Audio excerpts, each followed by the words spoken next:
आज भगवान सिद्धाश्रम में ही विराजमान थे। उसी समय जनक जी के कुछ दूत आए, संदेशवाहक आए और श्री विश्वामित्र जी को संदेश दिया, महाराज हमारे यहाँ महाराज ने बड़े सुंदर भाव से आपको आमंत्रण भेजा है, धनुष यज्ञ का आयोजन है।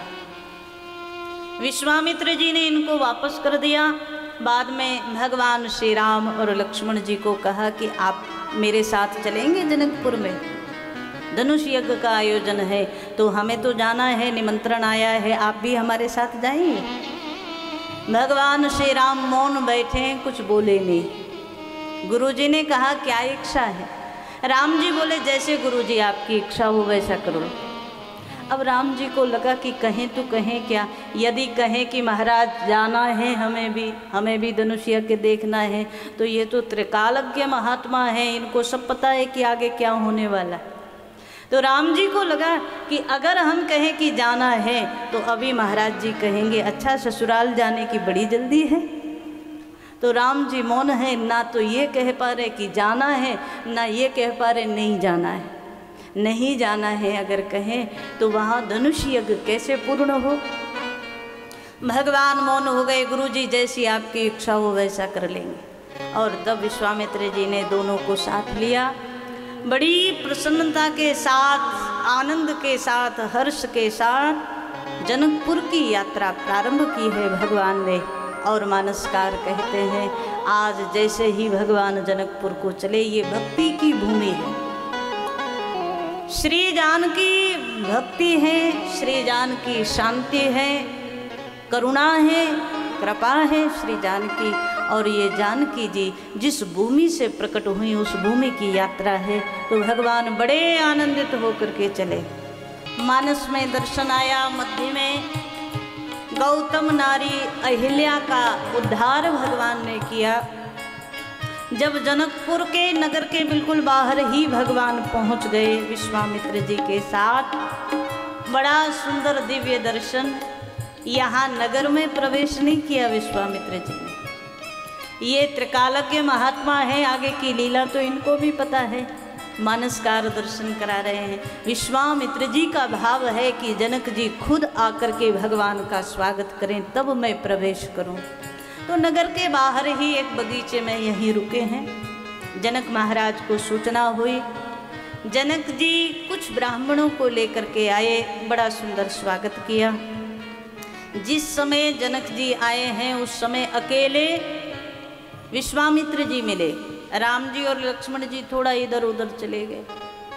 और क्या सुंदर मुलाकात हुई। एक क्षण के लिए मानसिक रूप से दर्शन करो। जनक कोई साधारण नहीं है, महान ज्ञानी है, परम वैरागी है। जनक महाराज आए तो भगवान थोड़ी देर के लिए कहीं गए थे, बाद में जब प्रणाम हो गया विश्वामित्र जी को प्रणाम करके जनक जी बैठ गए। उसी समय भगवान का आगमन हुआ और राम जी का आगमन हुआ। तो मानसकार कहते हैं उठे सकल जब रघुपति आए। और कितनी मर्यादा का ध्यान रखा गया है। यदि भगवान पहले से यहाँ मौजूद होते तो जनक जी सीधा सीधा प्रणाम करते विश्वामित्र जी को, और राम जी को पहला प्रणाम जनक जी को करना पड़ता। क्यों? जनक बड़े हैं, भगवान छोटे हैं।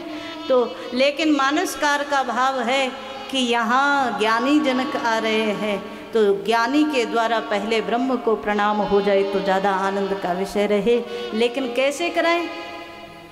जब सब बैठ गए तब भगवान का प्रवेश कराया। और जब राम जी आए तो एक परंपरा है कि कोई नया व्यक्ति आता है तो दूसरा उठ कर के स्वागत करता है, ये सहज शिष्टाचार है। तो भगवान जब आए तो जनक महाराज उठे और प्रणाम किया और मानसकार दर्शन करा रहे हैं। जब दोनों भाइयों के ऊपर दृष्टि गई जनक की, जनक जैसे ज्ञानी का मन प्रेमी बन गया और जनक जी का प्रश्न निकला, महाराज आप जैसे विरक्त महात्मा के साथ ये दोनों सुंदर बालक कौन है? प्रश्न कर दिया जनक महाराज। अच्छा एक बात आपसे पूछ लें, ज्ञानी कौन होता है? ज्ञानी वो होता है जिसके जीवन से सब प्रश्नों का समाधान हो चुका है, वो ज्ञानी है। जब तक प्रश्न बने रहेंगे ना, जब तक कहीं ना कहीं शंका बनी रहेगी, तब तक ज्ञान की सीढ़ी पर, ज्ञान की ऊंचाई तक नहीं पहुंच सकता। तब तक तो साधक ही है। लेकिन ज्ञानी वो है महाराज जो सब जिज्ञासाएं जिसकी शांत हो गई, वो ज्ञानी। और जनक जी महाराज जैसा ज्ञानी, बड़े बड़े दंडकारण्यवासी, बड़े बड़े वन में रहने वाले महात्मा भी जिनसे सत्संग करने के लिए आते हैं, तत्व ज्ञान की चर्चा करने के लिए आते हैं। भगवान को देखा सो प्रश्न बना महाराज, कहु नाथ सुंदर दो बालक। ये सुंदर दो बालक कौन? विश्वामित्र जी बड़ी जोर से हंसे कि ज्ञानी प्रश्न करे तो बड़ा अजीब लगता है। विश्वामित्र जी बोले, जब कोई ज्ञानी प्रश्न करे, ज्ञानी का मतलब ही है प्रश्नों का अंत हो गया। विश्वामित्र जी ने कहा, आप तो अपने ज्ञान दृष्टि से देख लीजिए कौन है। श्री मानसकार कहते हैं, जनक महाराज ने ज्ञान की दृष्टि से देखा और विश्वामित्र जी से बोल पड़े, मुझे लग रहा है ब्रह्म ही दो रूप में मेरे सामने आ गए हैं। जनक बोले, ब्रह्म जो निगम नेति कही गावा, उवय वेश धर की सोई आवा। और कई बार जब इस प्रसंग पर सोचते हैं ना, तो लगता है जनक से बड़ा ज्ञानी कौन होगा महाराज। पहली दृष्टि में ब्रह्म को पहचाना, ब्रह्म जो निगम, ये वेद जिसका वर्णन करते हैं, ये वही ब्रह्म है, दो रूप बना करके मेरे सामने आ गया है। जनक बोले। और जब जनक जी महाराज ने ये कह दिया ना कि मैं तो क्या बताऊं, सहज विराग रूप मन मोरा, थकित होत जिम चंद चकोरा। मेरा मन तो आज चकोर बन गया और इनके स्वरूप का ही दर्शन पान में लगा हुआ है। विश्वामित्र जी ने एक बार तो कह दिया, महाराज आपने जो सोचा है वो सही है, आपका वचन गलत नहीं हो सकता। वचन तुम्हार की होई अली का, आपका वचन झूठा थोड़ी हो सकता।